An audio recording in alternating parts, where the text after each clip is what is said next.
സഭയ്ക്ക് നമസ്കാരം. ബഹുമാന്യ വേദിക്കും സദസ്സിലെ ശുദ്ധരായ വിശ്വാസ സമൂഹത്തിന് പ്രിയപ്പെട്ട പന്തളം നഗരസഭ അതിർത്തിക്കുള്ളിലെ സമ്മതിദായകർ, പത്ര ദൃശ്യമാധ്യമ പ്രവർത്തകർ, എല്ലാവർക്കും പ്രിയപ്പെട്ട നാട്ടുകാർക്ക് എന്റെ വിനീത നമസ്കാരം. വളരെ കലുഷിതമായ ഒരു രാഷ്ട്രീയ അന്തരീക്ഷത്തിലാണ് ഇത്തവണ. സാധാരണ ഇത് ജനറൽ ഇലക്ഷന് ഉണ്ടാകുന്ന ഒരു പ്രതിഭാസമാണ്.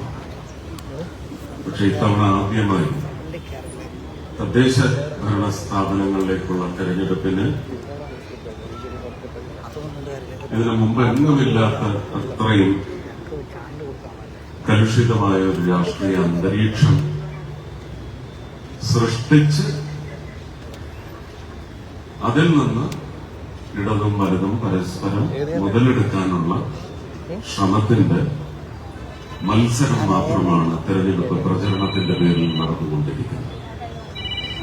അതുകൊണ്ട് തന്നെയാണ് തെരഞ്ഞെടുപ്പുമായി ബന്ധപ്പെട്ട് കഴിഞ്ഞ ഒരു 10 ദിവസമായി ജനങ്ങളോട് സംവദിക്കുമ്പോഴും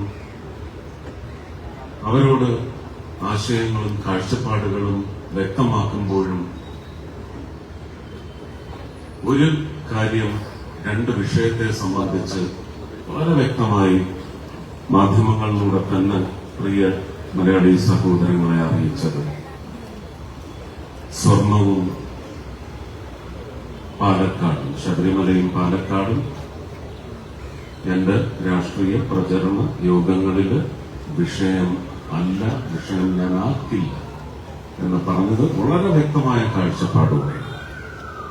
എന്താണ് അടുത്ത ഒരു 5 വർഷത്തേക്ക് നമ്മുടെ ജീവിതവുമായി ഒരുപക്ഷെ ലോക്സഭാ തെരഞ്ഞെടുപ്പിനേക്കാളും നിയമസഭാ തെരഞ്ഞെടുപ്പിനേക്കാളും വളരെ പ്രധാനപ്പെട്ട അധികാര വികേന്ദ്രീകരണത്തിന്റെ ഏറ്റവും വലിയ ഒരു ജനാധിപത്യ സ്ഥാപനം ജനങ്ങളുടെ ജീവിതത്തിലേക്ക് ലാസ്റ്റ് മൈൽ സിറ്റിസൺ, അവസാന മൈലെന്ന് പോലും ഞാൻ പറയില്ല, അവസാന ഇഞ്ച് അല്ലെങ്കിൽ മില്ലിമീറ്റർ സിറ്റിസണിലേക്ക് ഭരണത്തിന്റെ നൈപുണ്യം എത്തേണ്ട ഒരു ചുമതലയാണ് നമ്മൾ ഈ തെരഞ്ഞെടുപ്പിൽ ഏൽപ്പിക്കുന്നത്. ഇവിടുന്ന് അങ്ങോട്ടാണ് അതിന്റെ പ്രയോറിറ്റി തുടങ്ങുന്നത്. ഫസ്റ്റ് പ്രയോറിറ്റി എന്ന് പറയുന്ന ആദ്യത്തെ പ്രയോറിറ്റി നമ്മുടെ പ്രാമുഖ്യം നൽകേണ്ടത് പഞ്ചായത്ത് വാർഡ് തെരഞ്ഞെടുപ്പിനാണ്. തെരഞ്ഞെടുക്കപ്പെടുന്ന ഓരോ വാർഡ് അംഗവും അടുത്ത 5 വർഷം നമുക്ക് തേനും പാലും ഒഴുക്കിയില്ലെങ്കിൽ പോലും എല്ലാ ജീവിത സങ്കല്പങ്ങളും പേറുന്ന വിവിധ അംശങ്ങൾ, ആ അംശങ്ങൾ നശിപ്പിച്ചുകൊണ്ട് നമ്മളുടെ ജീവിതത്തെ വഞ്ചിക്കില്ല എന്ന് പറയുന്ന ഉറപ്പെങ്കിലും നമുക്ക് നേടിയെടുക്കുവാൻ സാധിക്കണം. പന്തളത്തെ സംബന്ധിച്ച് ഈ മണ്ണിൽ നിന്ന് ഞാൻ നിങ്ങളോട് സംസാരിക്കുമ്പോൾ എനിക്ക് ഓർമ്മ വരുന്നത് 2002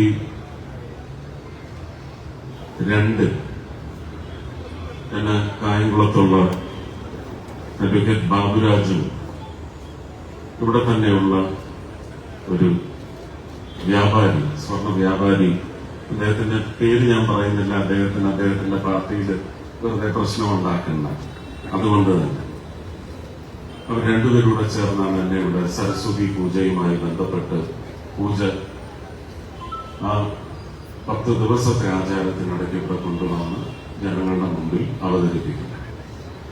അന്നും ഭക്ത്യാദരപൂർവം വിശ്വാസ പ്രമാണങ്ങളെ ഉയർത്തിപ്പിടിക്കുന്ന തരത്തിൽ മാത്രമാണ് ഞാൻ നിങ്ങളുടെ മുന്നിൽ എന്നെ അവതരിപ്പിച്ചിട്ടുള്ളത്. ഇന്നും അത് തന്നെ തുടരും. ഭക്തി, ആചാരം, വിശ്വാസ പ്രമാണം, അതിൽ രാഷ്ട്രീയം കാണാനോ രാഷ്ട്രീയം ഇകഴ്ത്തി ചേർക്കാനോ ഒന്നും ഞാൻ തയ്യാറല്ല. പക്ഷെ വിശ്വാസങ്ങളെ സംബന്ധിച്ച് ഞാനൊരു ഹിന്ദുമത വിശ്വാസിയായതുകൊണ്ട് ശുദ്ധമായ മതേതരത്തിൽ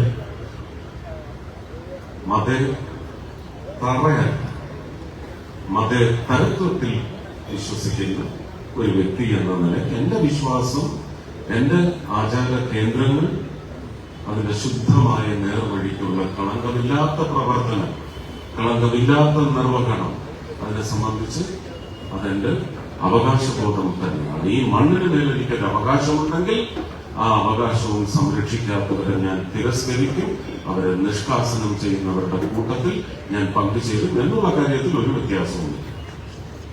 ആ നിലയ്ക്ക് ശബരിമലയെ സംബന്ധിച്ച് ഇന്ന് പരക്കെ സമൂഹത്തിൽ, വിശ്വാസ സമൂഹത്തിൽ, കാരണം ശബരിമല എന്ന് പറയുന്നത് ഹിന്ദുവിന്റെ മാത്രം അവകാശമല്ല, ഒരു ചരിത്രം ഉറങ്ങുന്ന, ഒരു മനുഷ്യ ജീവിത ചരിത്രം വിശ്വാസവുമായി ഇണചേർന്ന് കിടക്കുന്ന ഒരു ചരിത്രം പേറുന്ന മണ്ണാണ് പന്തളം. ഞാൻ ഇവിടെ നിന്നുകൊണ്ട് ആ പന്തളം കുടുംബത്തെ ഞാൻ ആദ്യം നമിക്കുകയാണ്. എന്തെല്ലാം ആണ് നമുക്ക് സ്ഥാപന കാലം മുതൽ, അതെപ്പോഴാണെന്ന് വ്യക്തമായിട്ട് ഇനിയും നമുക്ക് കുറിച്ചെടുക്കുവാൻ സാധിക്കും. കവിതകളിലൂടെയുള്ള വർണ്ണന, പ്രോസിലൂടെയുള്ള ചില രചനകൾ, ഇതിൽ നിന്ന് നമ്മൾ വ്യാഖ്യാനിച്ചെടുത്ത് മാത്രമാണ് അതിലൊരു കാലഘട്ടം നമുക്ക് നിശ്ചയിക്കാൻ സാധിക്കുന്നത്. അർദ്ധനാരീശ്വര സങ്കല്പം നമുക്ക് നേരിട്ട് തൊട്ട് അനുഭവിച്ചറിയാൻ കഴിയുന്ന ചരിത്രത്തിന്റെ ആദ്യത്തെ കുറിപ്പ് അത് തന്നെയാണ്. അർദ്ധനാരീശ്വര സങ്കല്പം. കാനന വാസ, മണികണ്ഠ, പുലിപ്പാൽ. ഓരോ കുടുംബത്തിലെയും നമ്മൾ മണികണ്ഠനെന്നും മാളികപ്പുറമെന്നും വിളിക്കുന്ന യുവ ഭക്ത നിര ഈ ചരിത്രം മനസ്സിലാക്കിക്കൊണ്ട് തന്നെയാണ്. അതുകൊണ്ടാണ് പലപ്പോഴും യാത്രാമധ്യയുള്ള അയ്യന്റെ അടുത്തേക്ക് എത്തുന്നതിന് മുമ്പുള്ള മുഹൂർത്തങ്ങളിൽ കൊച്ചു കുഞ്ഞുങ്ങൾ, മുതിർന്നവരാരും പൊട്ടിക്കരയുന്നതിനെ നമ്മൾ വലിയ എണ്ണത്തിൽ കാണാറില്ല. കുഞ്ഞുങ്ങളെല്ലാം മിക്കവാറും ബുദ്ധിമുട്ടായിരിക്കും കാരണം, ഭയപ്പാടായിരിക്കും കാരണം അവരുടെ ഉയരത്തിൽ അവർ കാണുന്നത് കാൽപാദങ്ങൾ മാത്രമാണ്. അതിന്റെ ഒരു ഭീതി എന്ന് പറയുന്നത് കുഞ്ഞുങ്ങളെ ഭയപ്പെടുത്തുന്നുണ്ടാവും. ഞാൻ ഈ പറഞ്ഞു വരുന്നതിനകത്ത് കാഴ്ചയുടെ ഒരു ഭീകരതയല്ല. അങ്ങനെ ഒരു ഭീകര അന്തരീക്ഷമുണ്ടെങ്കിൽ അതിനെ നിയന്ത്രിക്കുന്നതിന് അപര്യാപ്തമായ സംവിധാനങ്ങൾ, ഭക്തജന തിരക്ക് വർദ്ധിച്ചതിന്റെ പശ്ചാത്തലത്തിൽ Sabarimala infrastructure, smooth religious whatever it is നിർവഹണം, വളരെ സുഗമമായ ഒരു ഭക്തി നിർവഹണ അന്തരീക്ഷം ഒരുക്കാൻ സാധിച്ചിട്ടില്ലെങ്കിൽ അവിടെ തുടങ്ങണം ശബരിമലയെ സംബന്ധിച്ച് നമ്മുടെ വ്യാകുലത. ഈ പറഞ്ഞ മോഷണം കാര്യങ്ങളൊക്കെ ശ്രീ കൃഷ്ണദാസും ശംഖുവും പറഞ്ഞിട്ടുണ്ടെന്ന് തന്നെയാണ് എന്റെ വിശ്വാസം. ഈ വിഷയങ്ങളിലൊക്കെ യൂണിയൻ കൗൺസിലിലെ ഒരു അംഗമെന്ന നിലയ്ക്ക് എനിക്കൊരു രാഷ്ട്രീയ പ്രസംഗത്തിലൂടെ എടുത്ത് കൈകാര്യം ചെയ്യാൻ പറ്റുന്ന കാര്യങ്ങളല്ല. കാരണം ഞാൻ വിശ്വസിക്കുന്ന ഒരു ഭരണ യന്ത്രമാണ്. ആ യന്ത്രത്തിന് ഏത് നിമിഷമാണ് ഇവിടേക്ക് കടന്നു വരേണ്ടതെന്ന് കൃത്യമായ ജനാധിപത്യ സംവിധാനത്തിൽ രൂപകൽപ്പന ചെയ്തിട്ടുള്ള മാർഗങ്ങളുണ്ട്. പക്ഷെ ആ മാർഗങ്ങളുടെ എല്ലാം ഒരു നിയന്ത്രിക്കുന്ന വീൽ, സ്റ്റിയറിംഗ് എന്ന് പറയുന്നത്, അതിന്റെ ക്ലച്ചും ബ്രേക്കും ആക്സിലറേറ്ററും എല്ലാം ഇരിക്കുന്നത് ഓരോ സമ്മതിദായകന്റെയും ഈ സ്നേഹവിരലിലാണ്, ഈ ചൂണ്ടുവിരലിലല്ല, ഈ ഹൃദയവിരലിൽ. അത് കൃത്യമായ അന്തരീക്ഷ പഠനത്തിന് ശേഷം എന്തന്തരീക്ഷമാണ് ഇന്ന് കേരളത്തിൽ നിലനിൽക്കുന്നത്, എന്തന്തരീക്ഷമാണെന്ന് തൃശൂർ വഴി കുറിക്കപ്പെട്ടിരിക്കുന്നത്, എന്തന്തരീക്ഷത്തിലേക്കാണ് ഏറ്റവും വലിയ ശക്തിയാർന്ന കേന്ദ്രം തിരുവനന്തപുരത്തെ മാറ്റിമറിക്കാൻ പോകുന്നത്, ഇതെല്ലാം നിങ്ങളുടെ കണക്കുകൂട്ടലുകളിൽ വേണം. പക്ഷെ ഞാൻ ആദ്യം പറഞ്ഞ കാര്യം, അവസാന മില്ലിമീറ്റർ പൗരന്റെ അടുത്തേക്ക് ഈ രാജ്യത്തിന്റെ ഉത്തരവാദിത്വം ഭരണത്തിന്റെ രൂപത്തിൽ എല്ലാ അംശങ്ങളുടെയും എല്ലാ വിഭാഗങ്ങളിലേക്കുമുള്ള നിർവഹണത്തിന്റെ ചടുലത എത്തേണ്ടത് അത്യാവശ്യമാണെങ്കിൽ നിങ്ങൾ തിരഞ്ഞെടുക്കുന്ന വ്യക്തി, ആ വ്യക്തിയെ കുറിച്ച് നിങ്ങൾക്ക് കൃത്യമായ പഠനമുണ്ടാവണം. ആ വ്യക്തി, ഞാൻ ആഗ്രഹിക്കുകയാണ്, ഇവിടെ 34 കൗൺസിലുകളാണുള്ളത്, അല്ലെങ്കിൽ വാർഡുകളാണുള്ളത്, 12 മുനിസിപ്പാലിറ്റി. ഈ 34 താമര ചിഹ്നക്കാർക്കും സമ്മതിദായകരുടെ ഹൃദയത്തിൽ സ്ഥാനം നേടിയെടുക്കാൻ സാധിക്കണം, ഇംപ്രസ് ചെയ്യണം. 5 വർഷം കഴിഞ്ഞ ഒരു ടേം ഭരിച്ചു. ആ ഭരണത്തിന്റെ നന്മ പുതിയ സ്ഥാനാർത്ഥികൾ വന്നിട്ടുണ്ടാവും, പഴയ സ്ഥാനാർത്ഥികൾ വഴിമാറി കൊടുത്തിട്ടുണ്ടാവും.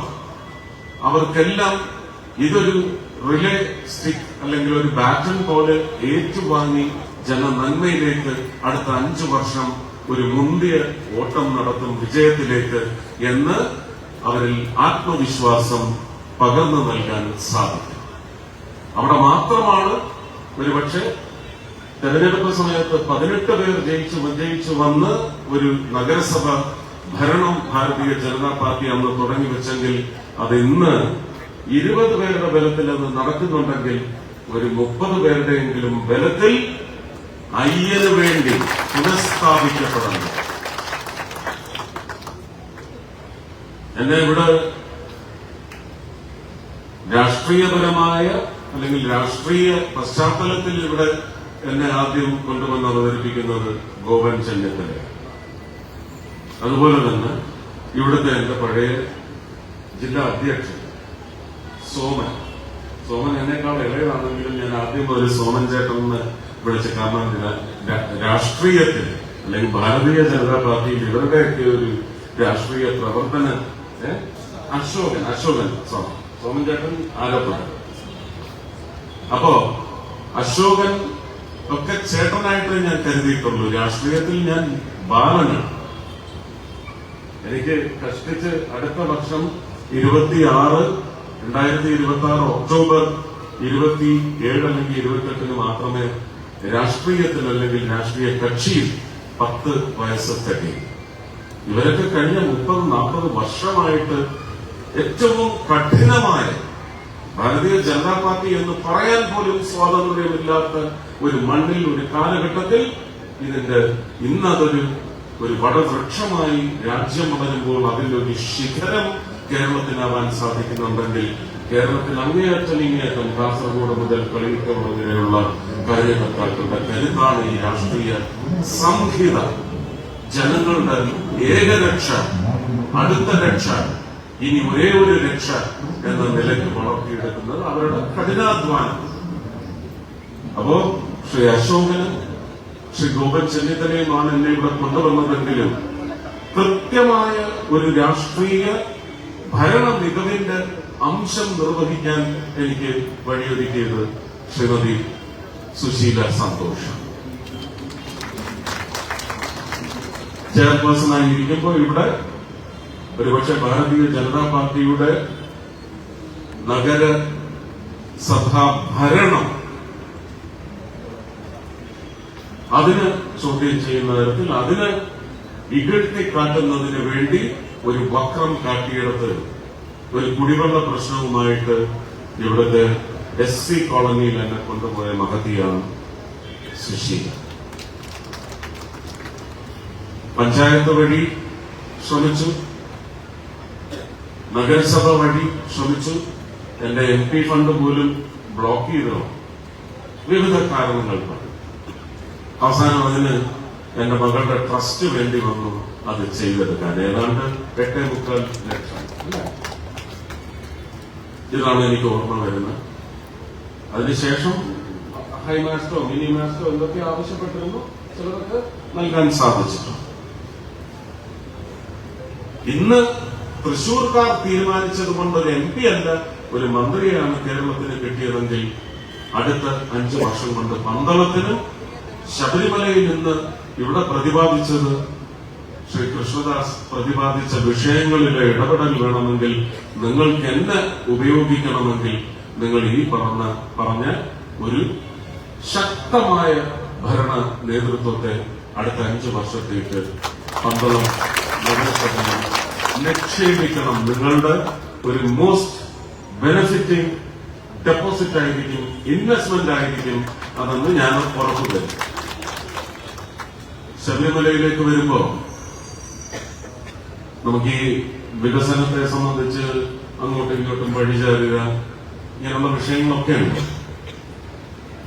കേരള സർക്കാരിന് 100 EV ബസ്സുകളാണ് അനുവദിച്ചത്.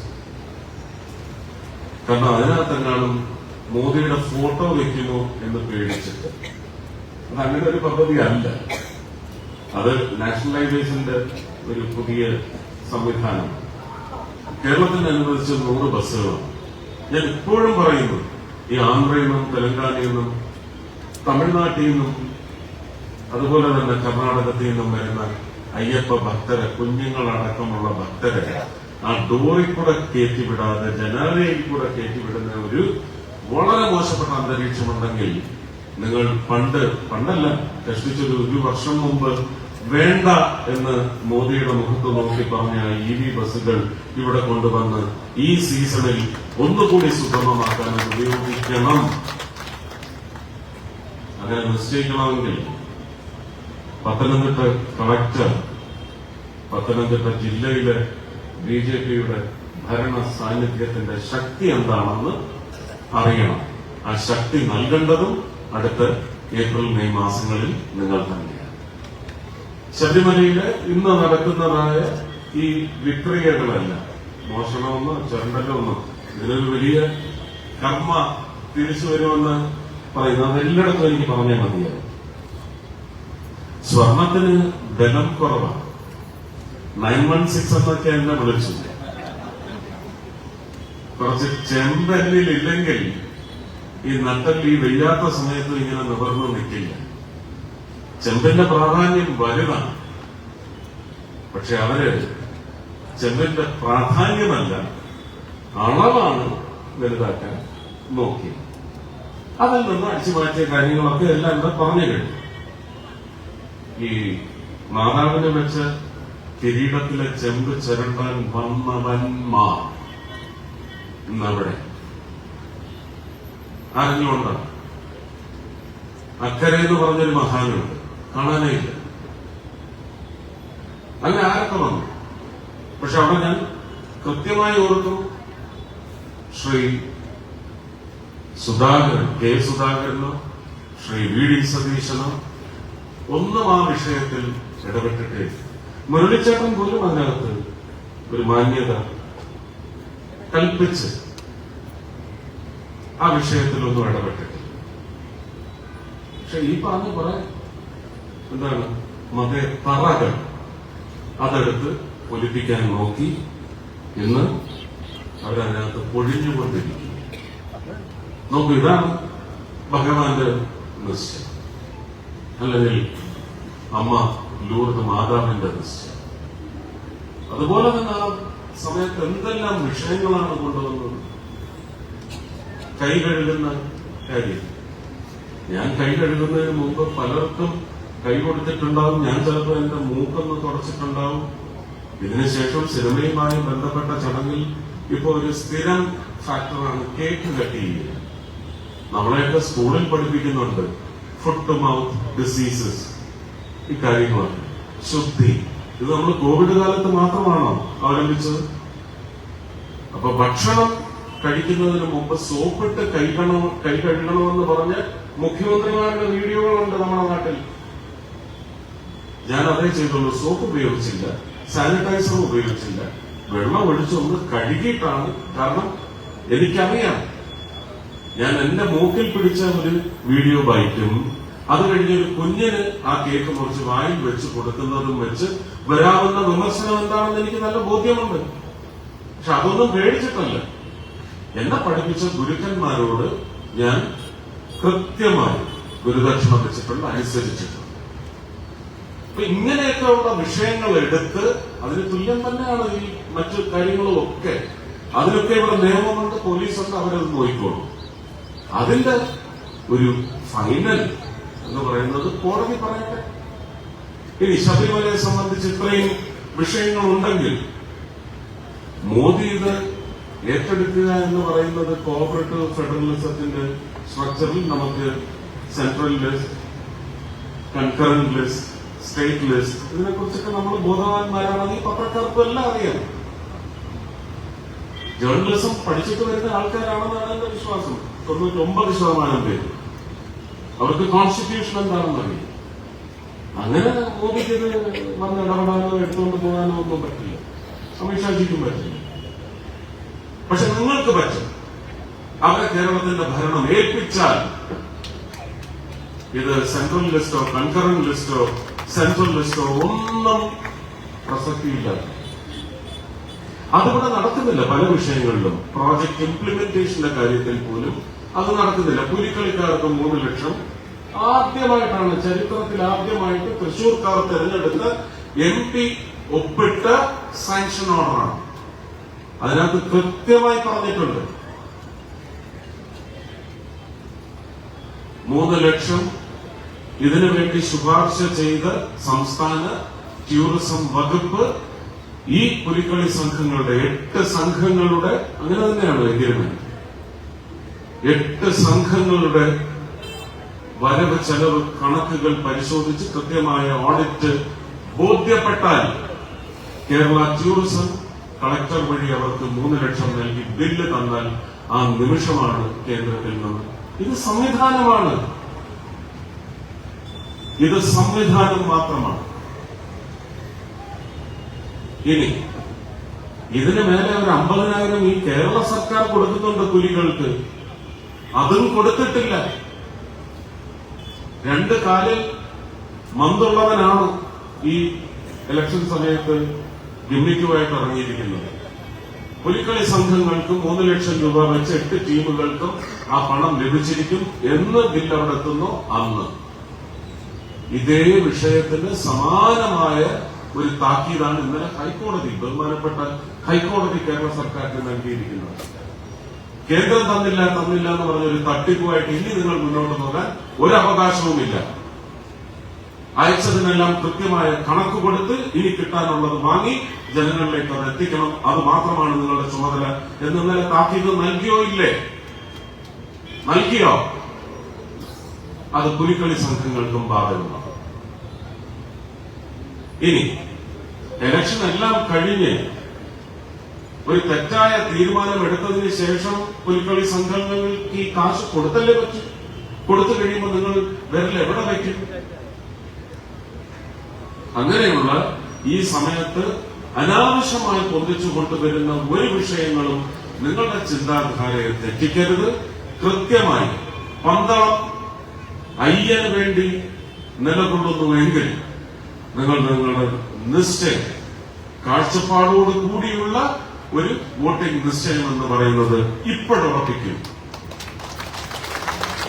താമര ചിഹ്നത്തിൽ വോട്ട് ചെയ്ത് എന്റെ മുന്നിൽ ഞാൻ ആഗ്രഹിക്കുന്നു. എനിക്ക് എല്ലാ വാർഡിലും പോയി ഒരു സന്ദർശനം നടത്താനുള്ള കെൽപ്പ് ഇപ്പോ ഇല്ലാത്തതുകൊണ്ടും സമയമില്ലാത്തതുകൊണ്ടും ഞാൻ എന്റെ രാഷ്ട്രീയ കക്ഷിയുടെ പന്തളം നഗരസഭയിലേക്ക് നിങ്ങളുടെ വോട്ട് സമ്മതിദാനം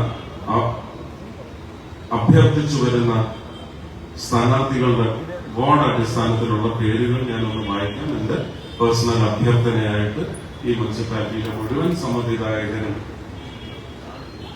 അത് പിന്നെ ഞാൻ ആ പേര് വായിച്ചു. വാർഡ് നമ്പർ 1 രാഹുൽ തോട്ടത്തിൽ, അങ്ങോട്ട് തിരിഞ്ഞ്. Ward number 2 Chitra Prakash. Ward 3 Sreelekha KR. Ward number 4 Sudha Rajesh. Ward number 5 Sumesh Kumar. Ward number 6 Pushpalatha PK. ഈ സുമേഷും പുഷ്പലതയും പൂർവ്വ കൗൺസിലർമാർ. Ward number 7 Jayasree Kalarikkal. Ward number 8 Lakshmi Krishna. Ward number 9 Aswathy T. Ward number 10 Rajamma. Ward number 11 Sreelekha R. മുൻ കൗൺസിലർ കൂടിയാണ് Sreelekha. Ward number 12 Krishnakumar G. Ward number 13 Sreekumar V. Ward number 14 Rupesh. Ward number 15 Sathiyamma S. Ward number 16 Rajaneesh Kurampala. Ward number 17 Reshmi S. Ward number 18 Gokul Eerikkal Ayyath. Ward number 19 Bindukumari P K. Ward number 20 Seena K. Ward number 21 Benny Mathew. Ward number 22 Surya S Nair.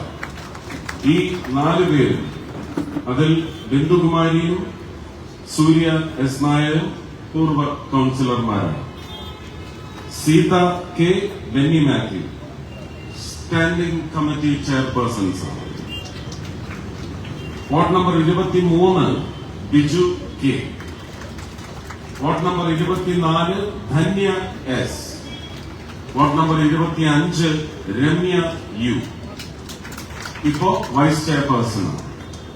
Ward number 26 K R Ravi, മുൻ കൗൺസിലറാണ്. Ward number 27 Reshmi Rajeev, മുൻ കൗൺസിലറാണ്. Ward number 28 Ganga teacher. Ward number 29 Anumod. Ward number 30 Binu J. Ward number 31 Soumya Santhosh standing committee chairperson. Ward number 32 Chithra S Gopalan. Ward number 33 Sathi Manohar. Ward number 34 Susheela Santhosh, മുൻ chairperson. ഈ 34 പേരെയും വിജയിപ്പിക്കണേ എന്ന് ഞാൻ അഭ്യർത്ഥിക്കും. എങ്കിലും സാധ്യമായ, പക്ഷെ ആ സാധ്യമായത് 30-ൽ കുറയരുത് എന്ന് പറയുന്ന പ്രത്യേക സാഹചര്യത്തിലുള്ള അഭ്യർത്ഥന നിങ്ങളൊന്ന് മാനിക്കണമെന്ന് മാത്രം അഭ്യർത്ഥിച്ചുകൊണ്ട് താമര ചിഹ്നം ഹൃദയവിരൽ അമർത്തി മണ്ണിന് വേണ്ടി വോട്ട് രേഖപ്പെടുത്തി ഭാരതീയ ജനതാ പാർട്ടിയെ പൂർവാധികം ശക്തിയോടുകൂടി ഈ നഗരസഭയിൽ, പന്തളം നഗരസഭയിൽ പ്രതിഷ്ഠിക്കണമേ എന്ന് അഭ്യർത്ഥിക്കുന്നു. എല്ലാവർക്കും എന്റെ സ്നേഹം, നന്ദി, നമസ്കാരം. നേരത്തെ ഞാൻ സൂചിപ്പിച്ച എന്റെ പ്രസംഗം കഴിഞ്ഞു, തെരഞ്ഞെടുപ്പ് പ്രചരണ പരിപാടി കഴിഞ്ഞിരിക്കുന്നത് എന്റെ.